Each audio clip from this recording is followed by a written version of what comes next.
welcome to the Homestretch with Adrian Durant. Today we have another special guest, sprinter from Trinidad and Tobago, Renny Quow. Thank you for joining us. Yeah, man. Thanks. And Ashley, thanks for joining us as well, once again. Yes, I am here. So a little bit about Rennie's background. He's a world champion in the 4x4, also a silver medalist at the 2015 World Champs in Beijing, and a bronze medalist in the Open 400 at the 2009 Worlds in Berlin. Multiple times CAC gold medalist, one of the top sprinters in the Caribbean, and also the only 400-meter sprinter from Trinidad ever to be in the Olympic and the world final. He was a world finalist, and only 400-meter runner from Trinidad to make it in every major 400-meter final.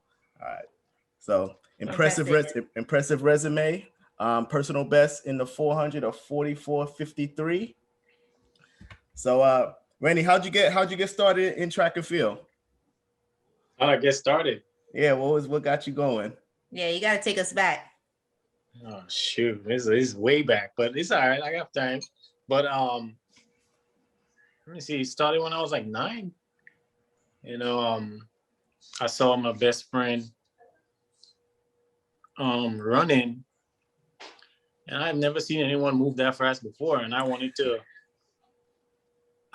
do what he did. You know, his name is Damon Douglas, and he impressed me, boy. Like, he's the one that had me inspired. You know. And when I started beating him, I started imitating everything he did, everything, like what he ate. And, you know, I befriended him. You know, I used to go home by him. I used to do everything he did, walk like him, talk like him, because I wanted to know his secret. And we trained together, and I started beating him after a while, a couple of years later. And when I started beating him, then I started moving on to people who was like above him, you know. And then when I started beating them, you know, so it's like a process, you know what I mean? It was a long process, but it got me to where I am today. So I wanted to do things people thought was impossible, because, you know, they used to say about my running style, they say I would never reach far because of the way I used to run. So all of that too, you know, it had me where I am today. When people start saying that you can't do something, I like to prove people wrong, you know what I mean? So that's the person I am. And so people said, because of your running style, what about your running style that people think would limit you? Well, they were saying that I used to get out real slow. But you see, the thing is that every 400-meter runner knows that if you get out too hard, you're not going to be able to finish. Yeah. And with I was scared. I was young, you know, a little bit impulsive, but I was scared, you know, because, you know, I didn't want to go out too hard and die. So, you know, people always say, don't follow a crowd, because the crowd will take you, but they won't bring you back. So I kind of kept that mentality when I was running. So I never followed the crowd. They used to go out so hard, like when I was in high school, in college, and I was like, man, y'all can go out hard. I'll meet y'all in the next half of the race. And the next half of the race was my specialty. Man, ain't a lot of 400 runners can make it running that way, though, man. You have to be really strong. I mean, yeah, you were right. You know, I mean, I used to give so much in the first half of the race. Yeah.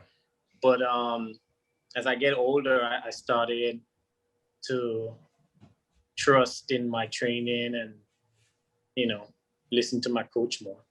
Mm-hmm. So what was the path for you? Was it high school and then you did international track and field, then junior college and then college, or did you go straight pro? Oh, well, in high school, man, I was running so fast. They wanted me to go pro because when I was 17, I ran like 45 seconds already. And I won World Juniors and stuff like that.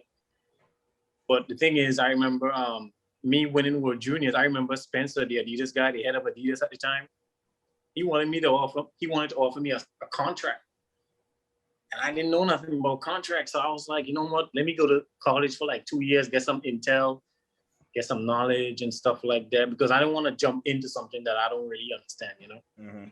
So I said, you know what? Let me go to school, some intelligence first. And then after 2 years, I signed. Yeah. The rest was just history. So what college did you go to? I went to a 2-year school, SPC, South Plains College in Texas. And I signed on my second year. Mm-hmm. And did you stay with that same coach? Actually, I had 2 coaches. So the college coach, and I was back and forth from Texas and Florida, because when I came to America, I was living in Florida first. And I was training with this coach here that I knew from since high school. And he was like my manager. Actually, he was my manager, because he was controlling everything and the workouts that I did in college. But don't tell nobody that though. But so he was like controlling everything, you know what I mean? So I would be back and forth when I had school. I'd go back to school, then I had the college coach and I work with him. And we'll do different stuff, but we still kept the same program, you know. When you came up in Trinidad, you said you started when you were 9. Was track and field a popular thing in the area that you were in? Was it like a lot of like motivation, or was it still kind of limited? It was limited because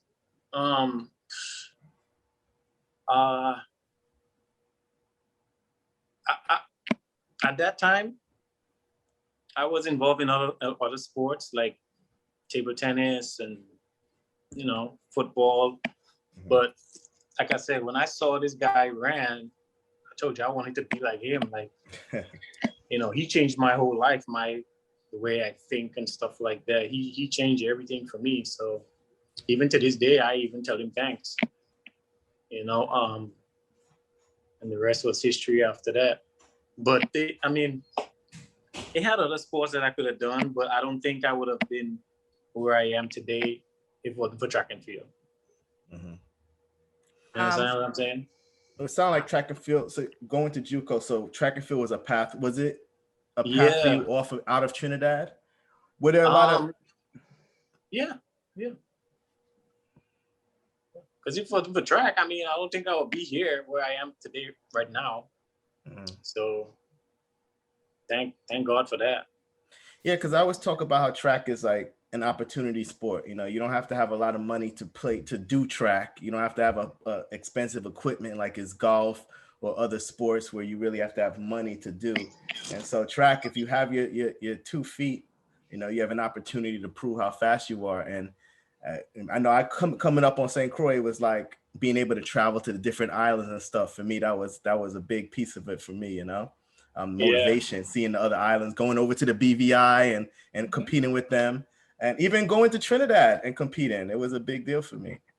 Yeah, definitely.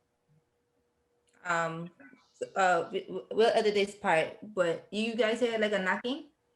Say what? There was a knocking.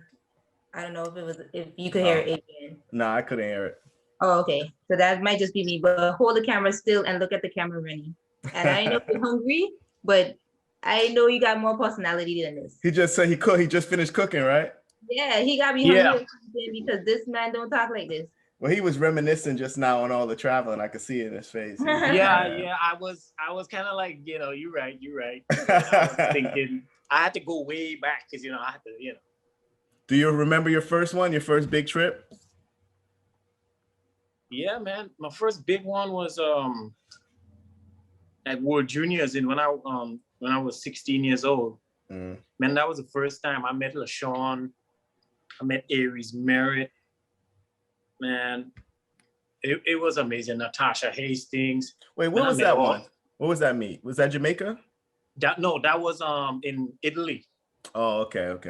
And man, I was starstruck, man. I was like, because I was at that time, I was hearing about them, especially LaShawn, Natasha, Karen Clement, I was hearing about them, but I didn't even know that I would have get to meet them, you know. And that was, for me, that was impressive, bro. I was like, wow. And I get to run against them too. So, I mean, they whooped me real good. Yeah. But it kind of inspired me to work harder, train harder, because the next year, when I was 17, I ran 45 that next year. So I took that off season real serious. I put in some work. Okay. So now let's get into details, because you were coming up in high school, you used to beating everybody, and now you're stepping up against people that you've heard of. So what was that mindset going through the trials, then the semis and the finals, and then lining up next to those people? What were you kind of like thinking on in your head? When I'm about to run, I don't really think about anything, because the way I believe in things is completely different. Not every day is going to be a rainy day for athletes. You might be performing at your best today, and then tomorrow, boom, you drop back right down to like running 45.5 or 46 flat, so anything can happen on any given day. So that don't really bug me at all. I just go out there to compete. I love to compete. I get nervous, but being nervous, it makes me run fast, and of course, me staying focused and running my own race. And that's the thing a lot of people don't understand. Even when you're in those big races as well, you got to run your own race though. Like, it might look like, okay, the field's like real fast and, everyone's going to be going hard, but you just got to stay focused and just run your own race though. And I think that's why I maybe made it this far, because of my mindset, And do you think going to, because I talk to a lot of folks and they go through the 2-year college system, the Juco system, and this is always a discussion, online, because a lot of folks will advocate and say, hey, if you have to go to Juco, go to Juco. And a lot of really talented track and field athletes have gone through that 2-year college system. Do you feel like that was an important part of your development? Or if you didn't go to Juco, what would your other option have been at that time? Yeah, man, you're right. You said it just now. You said it. But like I said, a lot of our good athletes come out of Juco. Tyson Gay, Veronica Campbell, man, so many. Especially in my time too. In my time, man, he had so many athletes that was running like 19 seconds in the 200 and 9 seconds in the 100. And of course, me at that time, I was running 44.5. So it was time for me to sign. They wanted me to sign. So I was like, okay, fine, let's go. A lot of people sign, because to me, I think it's better that way, instead of lasting 4 years in college where they just beat you up and use you and just treat you like a tool, And I prefer it that way, because, you just get 2 years, you do what you're supposed to do, you run in those kind of fast times, and then boom, you just sign afterwards, after 2 years. And then you could figure out what you want to do if you want to finish off, like, because in your contract, sometimes they will help you to finish off your college or whatever academic adventures you want to finish. So they would help you with that. So it's not a big deal. But for me, I think it's not a bad idea if you know what you're doing, because some people, they don't really understand, Well, sometimes not a lot of information out there, Yeah, you're right. Limited information as well. You're right. Yeah, if you're a high schooler, you're trying to figure out what I should do, and maybe should I go to try to go to this D2 school? Should I go Juco? Should I go pro if I'm running fast enough? And there's a lot of temptation and influence out there. So I'm just curious, like if you didn't go to Juco, was there an option for you to stay in Trinidad and run, or go straight pro at the time? If I didn't go to Juco, my option was to like go pro, right? But the thing is, Trinidad don't have that kind of a system down there where they could accommodate athletes, especially track and field. Trinidad is a country where their two main sports is cricket and football. They don't really care too much about track and field. Only if you make it, they would show interest. Sorry. So that's why I decided to come out here and, make a better life for myself, because, back home, it's too much distractions and I don't want to be around family. I love family and all that. Oh my gosh, family is, family could be. You know how family could be. So Of course. I just wanted to get away so I can focus and do what I have to do, You talked about limiting that distractions and knowing that you went to your first World Juniors, you came back and you really went hard your off season. So what were some of the things that you really had to limit and what were things that you really had to focus on during that off season to make you, that 45 pop the next year? So when I came back from World Juniors, my coach told me, now you had that kind of experience where you get to race with LaShawn and them. So you have that experience. So I want you to keep that in mind. That's what he said. He said, I want you to keep that in mind. So he changed most of what we were doing the year before. And he put on more like over distance. I remember doing 8 600s, like 10 200s during the off season. And the workouts never change. You have it all off season. And then I remember we had hills. I remember we had to run like 5 miles and then do hills. So it was a lot of base work, man. And it's like when we start our season, like in January, man, like running 500s comes so easy. Running like 4 300 came easy because, we had that base work, we put in that work, and, it's, he really seen the way I was working too, like the way I was training. He was like, okay, yeah, you're going to be a force to reckon with this year. And I was ready. I was just focused, because I wanted to make him proud. I was trying to impress him. You know what I mean? I was young. I didn't want to let him down. So I wasn't doing it for me. I was doing it for him, trying to impress him, So that's what I was doing.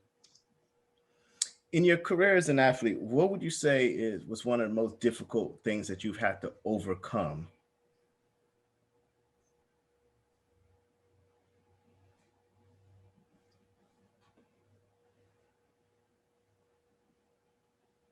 Yeah. The most difficult thing I have to overcome. Man, I don't even know. I mean, shoot. I can't even give you an answer right now, bro. Well, I know it's something, but sometimes when we're, you're in a zone where you're just used to dealing with stuff and pushing through it, so you're not even focusing on it. But to become a world champion, a world championship medalist, an Olympian, I know there's been some obstacles for sure, and I'm curious. I want to know what you had to get through to push through. You mentioned your coach and how you wanted to impress him. Do you feel like you had like a really good relationship, and handling that relationship and the loss of that relationship, how did that change your perspective and your transition? I mean, it didn't change anything. It just remained the same because, all right, if you're coaching me every day, I'll try to impress you, right? And I'll give 110% almost every day. Sometimes I don't feel like it every day, but I would give it my all, because the kind of training I do, it's so hard, and it's difficult. And I would give it my all. And the most hardest thing for me is letting down someone who I'm trying to impress. So I didn't want to let him down, So if you're thinking about challenges and stuff like that, that was my biggest challenge, because sometimes when I don't compete well, I'll be upset. I feel like, when athletes are like, like things happen, and we can't really control it. Sometimes the flight might get in too late, or your legs you still might have some jet lag in your legs, and people don't understand all that. But it's okay. It's all part of the game. But I hate making excuses for my failure. So if I fail, I feel like I let him let him down as well, Okay, so that being said, I'm curious, what would you consider in track your greatest victory? But also, I'm curious what you would consider your greatest failure to have been. My greatest victory, man. When my first character, I won my first character when I was 17, and it was home. It was in Tobago in 2005. So that right there, like that was like a start for me in my whole career. Like where everyone started to recognize who I am. And you know what was real nice too is like a couple of days later I went to school and I went to training, and this guy asked me for an autograph. Oh, I was like, yo, you're a superstar, though, bro. Like, I was like, okay, yeah, all right, cool. Yo. See, these American folks don't know what Carifta is. I try to tell them Carifta is a big meet. Oh, yeah, it's huge. And he asked me for my autograph, bro. And I was like, yo, I felt like, I can't even explain it right now, bro. I just felt good. That's the only way, blissful, Yeah, it felt good. I made it. Yeah, exactly. You see? Wow, that's pretty cool. And then for your biggest failure. Which you would consider your biggest failure? My biggest failure, let me see. In 2012, because my best friend, Lavon, he was in the finals, and watching him get a medal, and I know I was supposed to be right there with him. I didn't feel envy. I was glad that he got a medal, but I wanted to be there with him because, man, I was training so hard. I knew that I was going to get a medal because my coach was in the hospital. He was sick with cancer, and he was sending the workouts to me, and I was doing these workouts, man. And I remember we did this one workout, some breakdown 400s, and I ran like 42, man. Like when we add up the splits and everything, man, it came up to about 42.9. So he was like, Rennie, man, just go over there and get that damn medal. And then the next day we had like 1,350, just easy. And then boom, I felt like a pop in my hamstring, bro. And that right there, man, it hurt me. It hurt, like it tore me to pieces, bro. My mom was over there in the Olympics too, and she couldn't even get to see me run. And I told you I cried, bro. Like I was crying. And then seeing my best friend running each round, and I know he was gonna get a medal, and I wasn't there. That was tough, bro. That was tough. You know what I did when I came back? I was so pissed off. I went and buy me a Range Rover. Good thing to have, I guess. I was pissed off. I went and buy me a brand new Range Rover. I said, "Don't work, screw it. I don't care." Well, I guess retail therapy does help. I know that feeling too well. You missed out on the medal, and you said your coach was in the hospital. Yeah, he was in the hospital. He died though. He Oh wow. Yeah, he died. He was in the hospital giving me the workouts, and he was there. I was doing it for him, man. I wasn't even doing it for myself, bro. I was like, man, this is all for you, bro. Yeah, you said that a lot, but that's how you kind of moved your motivation. You always want to impress your coach, and he's in that situation. It must have been hard not getting a medal and feeling like you let him down in that situation. I mean, he already know I was gonna get that medal. He already know it. But the thing is,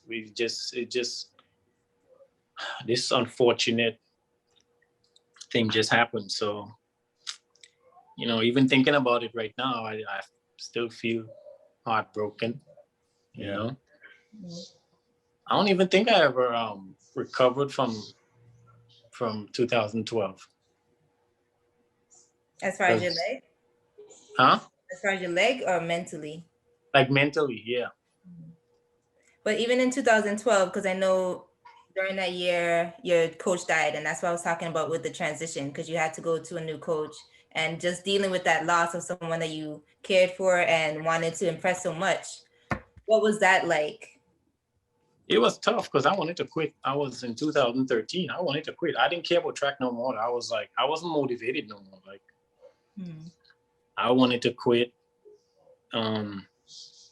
I just felt like something was just weighing me down, and I was still running, but you know, I wasn't running as fast. I was running like maybe 45.5, 45.8, but you know, I know what I'm capable of, but it's just that the depression, and depression is what get me. I was crying every day, bro, like for real, because I moved to Texas, and you know, I was like crying every day. I never told anybody this, but it's true. It's not easy losing the ones you love, you know what I mean? Mm-hmm. Wow, So we definitely appreciate you sharing it. And you know, it's real, man. Athletes are people, and a lot of times we see the finished result. We see the medal, we see the time, we see the win, we see the loss, but we don't see the journey. And when I asked you earlier what you had to overcome, you couldn't think about it because you put it back there. But that's what you just mentioned is real. Like having to deal with the disappointment or the letdown, and then your coach passing, and then trying to continue on in the sport. And having to deal with that. That's real. That's something you have to go through. And a lot of athletes deal with things like that and they keep it to themselves. They don't talk about it. And really the only way to get through it is to talk about it. I mean, yeah, I now start opening up about it, yeah, because it happened so long ago. So yeah, I don't have a choice but to open up, you know. Mm-hmm. So you made it to almost every 400-meter final, major championship. And now how is it different running on the 400 versus the 4x4? Like, what's that experience like mentally for you? Well, being on every stage and making finals and stuff like that is a great feeling, you know, but I just had some obstacles, and my coach, he kind of changed up a little bit of my workouts, and you know, it kind of affected me, you know, like in terms of my performance and stuff like that. So I'm not really blaming it on him 100%, but you know, it's you got to understand what the event is all about. And a quarter miler and sprinter is two different races. So if you train a quarter miler like a 100-meter runner, you're not going to get the results. And that what was happening, you know, like I was getting hurt, and you know, it was kind of disappointing and embarrassing because people keep asking me, Rennie, what's going on? What's going on, man? This ain't like you, man. Like I keep hearing it every time. I was like, bro, I don't know. And they were like saying, man, you need to leave that coach, man. You need to leave that coach. And then, but the thing is, I kept giving him like second chances and stuff like that. And everybody was telling me to leave, but it's just like, I didn't like moving at all, you know, and I wanted to give him the benefit of the doubt, but it is what it is, you know, life is a learning experience and stuff like that. You know, I don't hate the guy. I mean, he did what he thought it was right at the time. So, you know. Well, that's always tough, right? Because people are saying to leave and you're like, well, is leaving the right thing or is staying the right thing and giving it a chance? Like, it's a tough thing. The coach athlete relationship is complicated. No, I mean, he's cool, you know, he's a cool guy. He's understanding and stuff like that. But, you know, my performance was declining, you know, and it was, everyone could see it. Because my agent was asking me, Rennie, what's going on? Like, this don't look like you at all. You're not strong at all. You don't look strong. You look more tired. And which is true. I really was tired. You know, like if a quarter miler going, if you're running down the back stretch and you feeling tired down the back stretch, oh yeah, that means you ain't doing something right. No, you can't be tired down the back stretch, man. Exactly, bro. If you tired down the back stretch, you ain't doing enough over distance or speed endurance or something. So that's what I was trying to explain to him, but he didn't get it. So yeah. So So where you go from here? What are you doing now? And what things outside of track do you spend your time doing? Well, I'm still training right now. You know, I was hurt for 2 years. Since 2019, I was hurt. I had some Achilles problems. Oh wow! And it took forever for me to heal. I just recently got this Achilles healed and taken care of and all that. So now I'm able to do what I'm supposed to do. But earlier in the season, I couldn't really run as fast, But I'm still getting ready. To be honest with you, I don't think I'm in that kind of a shape right now to be in the Olympics. But if they want me, I'm still gonna go. But other than that, I'm just still training right now. I'm just preparing myself physically and mentally to be ready whenever they want me. But you train a lot by yourself. Yeah.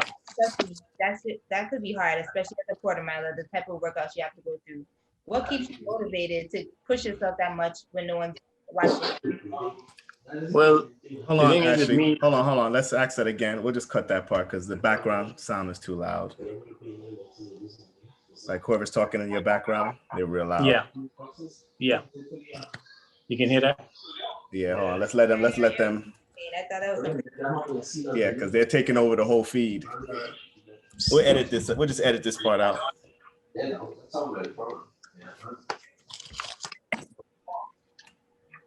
I think he's good.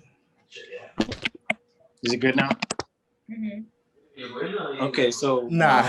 We can still hear his whole conversation. Senior, hold on 1 second.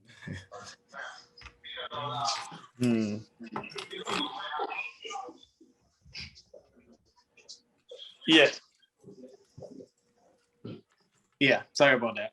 That's all good. You want to ask that question again, Ashley? Yeah. What did I ask him? I asked you about, because you train by yourself now most of the time.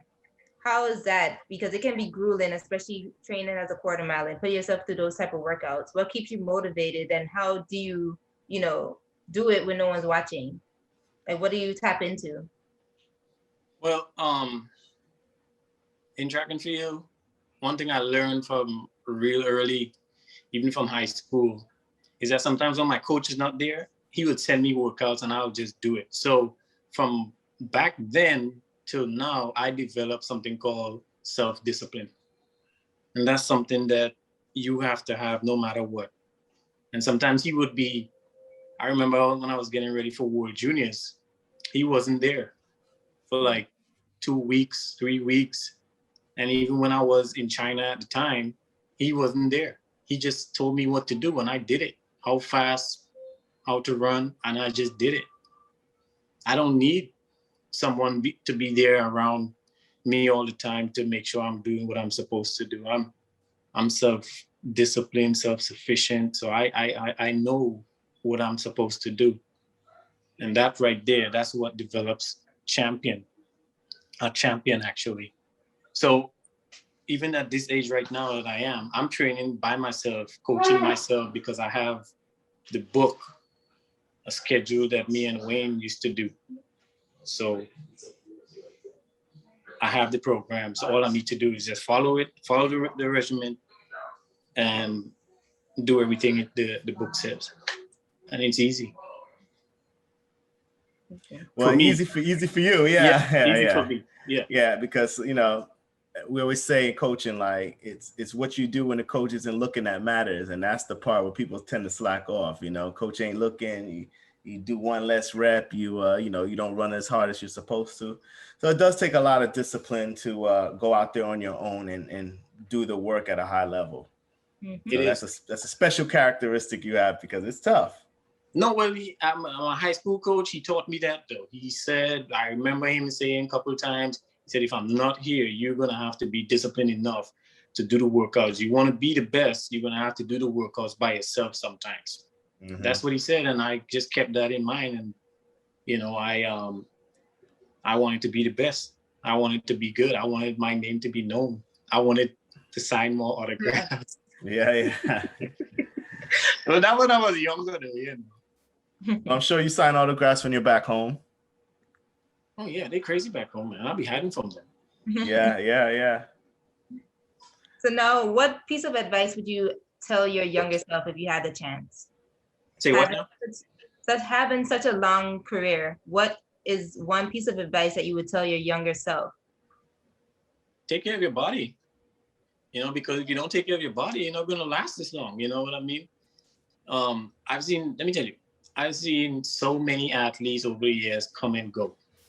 Yeah. And one of the main things I see them do is drink, smoke, and eat horrible. And especially drinking. Drinking is one of the worst. I hate drinking. I don't like to drink at all. And I think also eating right. And as long as you take care of your body, you can last as long as you want. Look at Kim Collins, look at Kathleen. Them is guys that inspire me because, you know, they last so long in the game.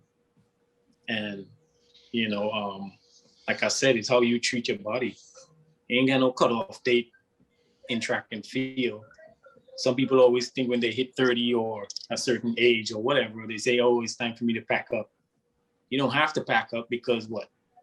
If you want to go, man, keep going. Look at Shelly Ann. You think Shelly Ann's slowing down? No.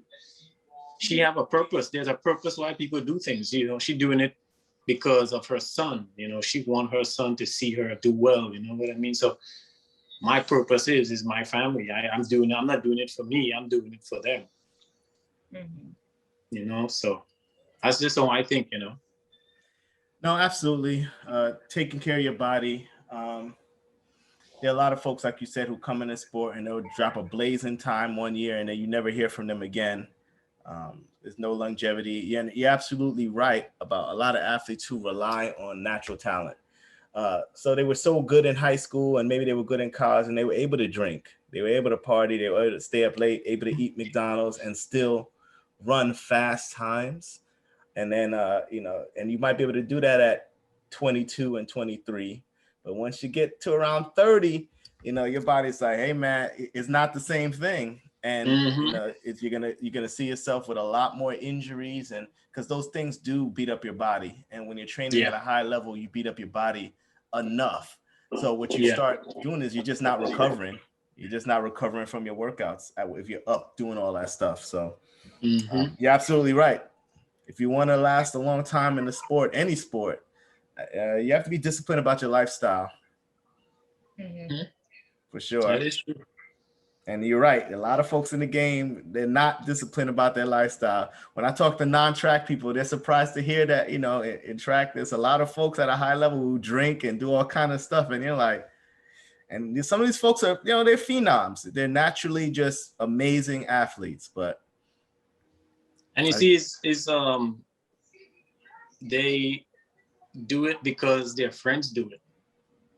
You know, they're doing it just to fit into a crowd. And another thing with me is that I don't do what other people's doing. You know, like you're not gonna catch me with a whole bunch of guys just because I see them smoking weed. No, I'm not like that at all. You know, like I'm different. Like, you know, you can't manipulate or influence me. I'm the influencer. You know. That's just the way I think, man. I think different, man. I'm telling you, no one could try to get into my head because when I say no, or if I want to go left and you want to go right, I'm going left. You can go right. Yeah. That's just the way how I think, you know what I mean? So that's just my self-discipline, though. Yeah. No, that's important. That's important. So you say you're training right now. And depending on, so you're not sure whether or not you'll be able to go on the 4x4 this year? Well, like I said, I don't know because my leg, I was hurt before. Yeah. Right. Last month is when I started back to feel the way I normally would. Because before I couldn't sprint as fast as I want to because I had this Achilles problem. Yeah, that's a tough one. Yeah. And It was tough, man. Like last year was tough. Even the beginning of this year was tough. So, and I went through some other stuff too. So it was kind of tough, you know what I mean? But I'm still here by the grace of God and all that. And, you know, I'm happy and grateful and all that. So, you know, if they need me, I would definitely go. But I don't think I'm going to be ready. I like to be honest, and I'm being honest. I don't think I'm in like the type of shape that I want to be. Yeah. But Achilles is a tough one. It takes a long time to recover from. Yeah. But you're not as old as you make it seem like. What are you, 33? So you still have plenty of time to come back. Next year is 2022, World Championship. Yeah. I'm going to get ready for that. I'm going to be ready for sure. You know, if Kim could run 9.9 at 40, then that's quite a tall order. Hey man, but it shows if you take care of yourself. Yeah. It's like I said, man, he is self-disciplined and he knows what he wants and he take care of his body, you know what I mean? And he trains smart too, because he does. If you're 40, you should not be doing the same volume of work that you did at 28. Like you just don't need to do the same thing. He said that. Yeah, you don't. I mean, you're gonna hurt yourself. Some of that stuff is built in, you know. It's like not lifting for months and then going back in there. You're still pretty strong. It's not like you're starting from scratch, like you never lifted a weight. Muscles have memory. I can still do a lot of things that I used to be able to do. It's just it hurts. So like I could go jump. I'll jump over a hurdle and it's easy. The high hurdle easy, and then if I land funny, my knee might be a little banged up, but I can still do it. I feel like you can always do things, just how you're gonna feel after. Yeah. Yep, that is true. And he said, tell- if it's one thing with Kim as well too, he said something real important, and it make a lot of sense. He said, at his age, you can't expect to, not even at his age, any athletes, you can't expect to train super fast every single day and expect to run fast. It's not going to work like that. Crazy. You understand what I'm saying? And a lot of athletes, they think they need to be hitting them times in practice in order for them to compete fast. One thing I learned is that when you do stuff like that, you running your races in practice, bro. Like you peaking in practice, and by the time you get into a race, you don't have anything. You're done. You're done. You're done. Done. I've seen it happen though. We call those kind of people training champs. Training All-American, training Olympian. Yeah. Practice All-American. That's what we call it. Practice All-American. Practice. I'm guilty. Yep. Yeah. Oh, really? You said you're guilty? I'm guilty. Yeah. My best practices, my best race times were in practice, and it's like you get to the race and it's like, what? So hey, it's happened to me before. Teammates who you beat consistently in practice and they beat you at a meet, you're like, man, come on. It can happen sometimes. Yeah. I've had that happen to me a couple of times too, because some guys who I train with, man, they would blow me out in practice. But I never really studied because I know it's practice. But when we get into races, I'm like, dude, how am I beating you in races? And you be running like 14s and 150s and 31 and 300s. I'm like, what? I don't get it. See, that's a problem if they beat you, but they're not running fast, is one thing. But if they're running 14s and 31s, yeah, that's just getting to the meet and not executing. That's fast. Mm-hmm. Yeah, basically. Yeah, but that's a part of training. I think I don't know if it gets talked about enough. The actual going out and competing. Yeah. Like practice is practice. You're gonna do your workout, you're gonna get strong, you're gonna get fast. But standing on the line, you're at a world championship, 100,000 people making noise. It's on. It's on TV. They announce you. You can see your face on the scoreboard, and it's like, okay, now run your race. Yeah. Yeah. All that pressure. And let me tell you, bro. as you said that just now, man, it brought back so many I know, memories. yeah. Like for me, I be saying, man, what the hell am I doing out here, bro? Every single time, Rennie, what the hell are you doing out here? Yo, because I be scared. Yo, when I tell you I be scared because, you know, and you know what's the scariest part too? When they say set, bro, my hands be shaking. It be like that. My nerves, bro, like. But when the gun goes off, it's like back to normal. But man, I be shaking. I want to pee most of the times, and I'm like, gosh. And that's the thing. Everyone's nervous though. They try to, you know, people act like, I don't care how cool someone look on that line. They're nervous. If they're not nervous, you're not gonna run. You gotta have that in your, you know. It's like that is true. Try to play it cool. You know who used to be annoying with it? Bolt. I remember the first time I raced him at Carifta. Yeah. And he was sitting on the numbers drumming. And it's just like being too cool, like nothing's bothering him, you know? He blew us out too, so. And the one thing is that he was consistent. He did that from Carifta to the world record. So yeah, it was just, you know, that you're like, man, he just playing it cool. He was consistent with it though. But he was just having fun though. I think for him, his coach just tell him to have fun. Just go out there and have fun. Yeah. But a lot of people, it's different for them, you know what I mean? They thinking about the race itself when he's just thinking about just having fun because he already know that he's gonna win. Yeah. So all he have to do is just be bold. Yeah. Mm-hmm. Wow. But I'm excited about the Olympics this year, especially the women's races, because the women's 100 I think is going to be fast. Yeah. Women's 100 is going to be fast. 400 hurdles are going to be fast. A lot of people are dropping right now.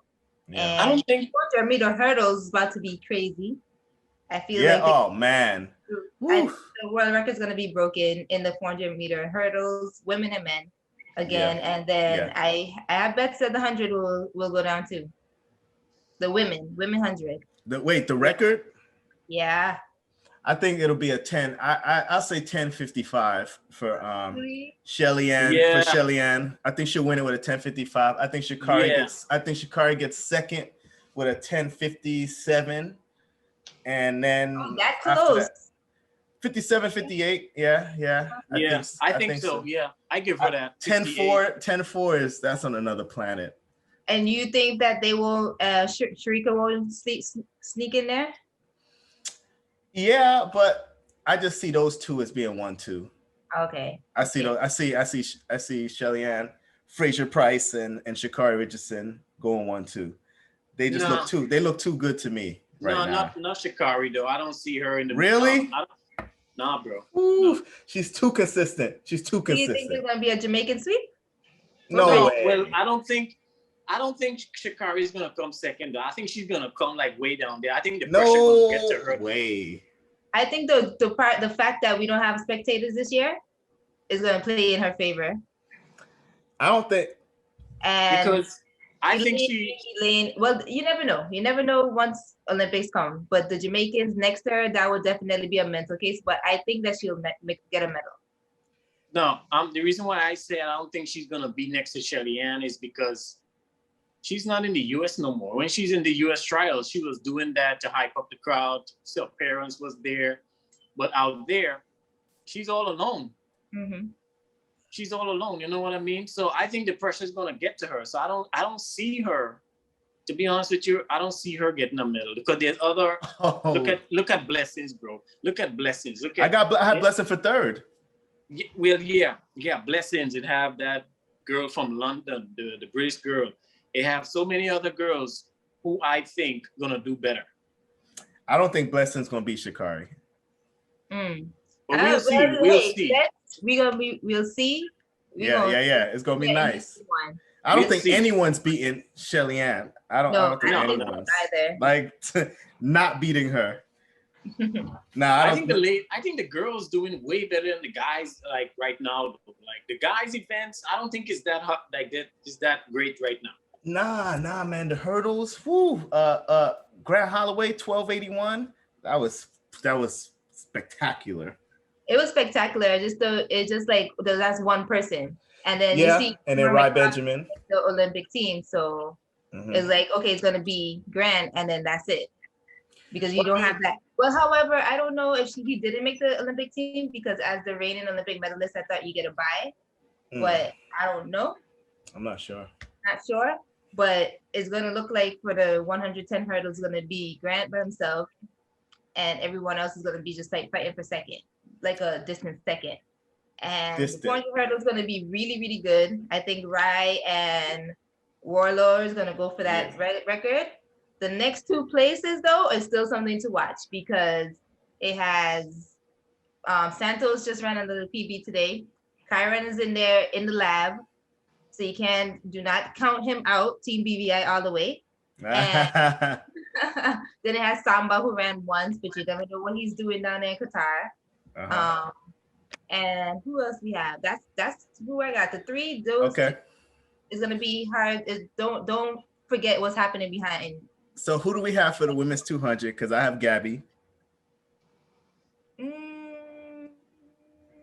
I got Shawnee. I know. It's hard to say.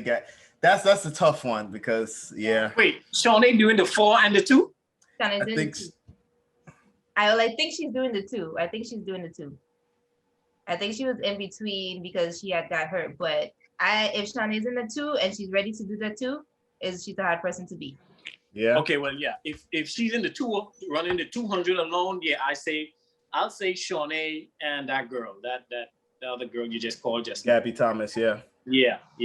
But if she doubling up, I would say hell no. I wouldn't sleep on Gabby, because she's good, man. You know, she was in my conference. She's a 49 second quarter miler. Like she's talented. So, and she has Tanja in her corner. Yeah, she'll mess around and run. I mean, she'll run 21.5. Yeah, she's ready to go. Yeah, we'll see what, And the women's 400, that thing. Did you see that young girl just run 48? I was about to be here like, man, the 400's wide open. No. NASA just got banned, so I'm like, okay. Oh, really? Really? But she got banned? Yeah, she just got banned, but this another African girl just swooped in and ran 48. So it's like, okay. Wait. I didn't know about the ban. Yeah. I didn't know about the ban. She got banned for 2 years. Oh, man. That. So that does open this up. But I mean, that young girl just came in and took that spot. Allyson, I think the USA women will be showing up in the 400 this year. Yeah. Yeah. But you know what? Shout out to Allyson, man. Yo, enough respect for that woman, bro. Like, if I see Allyson right now, I would hold her hand and kiss it, for real. Because she is a G. Yes. A triple OG, bro. Like, she is a fighter. She don't give up. I really admire her for her consistency, you know what I mean? She is, man, words can't even describe it. You're right, but her spikes are a little too expensive, though. She's a goat. She can do that. She is those spikes are like 25. Come on, man. The working class. Who are they for?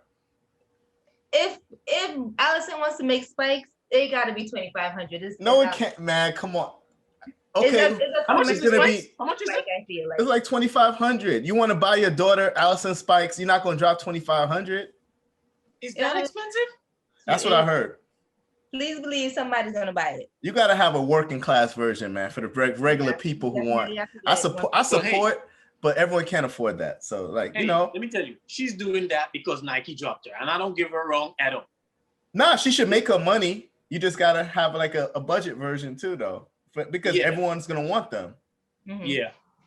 And I don't know, everyone had $2,500 for spikes. My mom would have bought me a $2,500 pair of spikes. He looked at me like I was crazy. Shit, that shit better be made of gold or something. It's better have some diamonds on it too. in the or you gotta be sure that it's running the race for you, because even in the US trials, one of the 800 runners, his dad bought 120 acres of land and put a track on it for And he didn't even make the final. I would have been so mad. I would have been like, I bought you a whole track. And you didn't make this final? At least?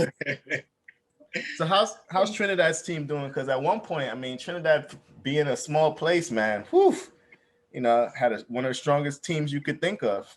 Mm-hmm. Well, the good thing is, ain't nobody really running as fast right now. Everyone is like in the 45 to like 45 mid. Mm-hmm. You know, so they got what? 3 or 4 of them running around that same time. So it's average, you know what I mean? So Mm-hmm. and they have they didn't really have as much races this year that they can get into. So it was kind of tough, and then we didn't have a trial. So if we had a trials, it would have been better. Yeah. Yeah. You know, so and then the borders still closed. So wow. it's rough, you know. Yeah.